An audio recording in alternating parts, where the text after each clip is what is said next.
Sea-Doo Spark Watercraft is easier once you know where the controls and systems are located and how to properly utilize them. The first step should always be to connect the engine cutoff lanyard to your PFD and to the engine cutoff switch. When this lanyard cap is disconnected, the engine will stop running. The most prominent control feature is the handlebar.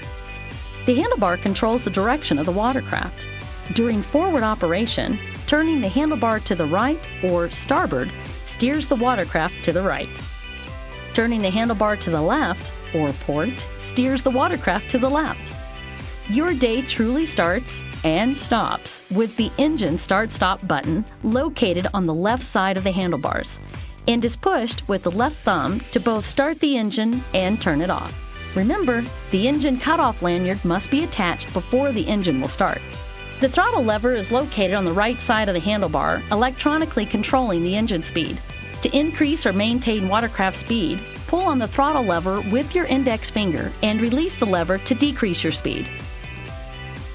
It is important to remember that Sea-Doo watercraft propulsion systems are direct drive, meaning the water jet pump is always processing water, creating thrust. Some Sea-Doo Spark models are equipped with the optional Sea-Doo Intelligent Brake and Reverse System, or IBR. The IBR lever is located on the left handlebar. The IBR system controls the reverse gate to enable neutral starting and reverse and forward functions, as well as braking. For Sea-Doo Spark units without IBR or manual reverse, the watercraft will start in forward. Ensure no one is in the water behind you and ensure the path in front of you is clear before starting.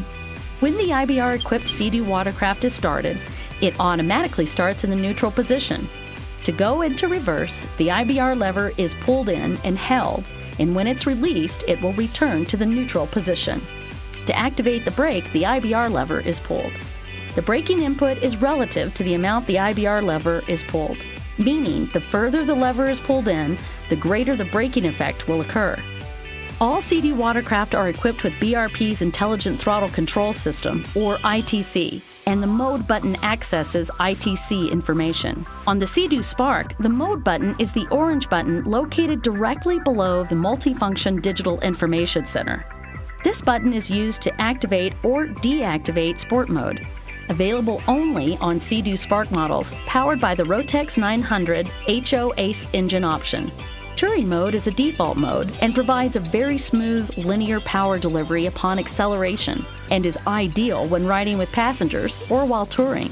When sport mode is activated, the ignition settings are changed, providing greater throttle response and stronger acceleration.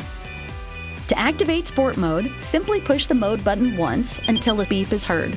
Then press a second time until a single beep is heard and sport is indicated on the gauge face. The multifunction display also provides key operational information including fuel level display, speedometer, hour meter, tachometer, and maintenance reminders. Models equipped with IBR include GPS satellite sync and IBR fault indicator.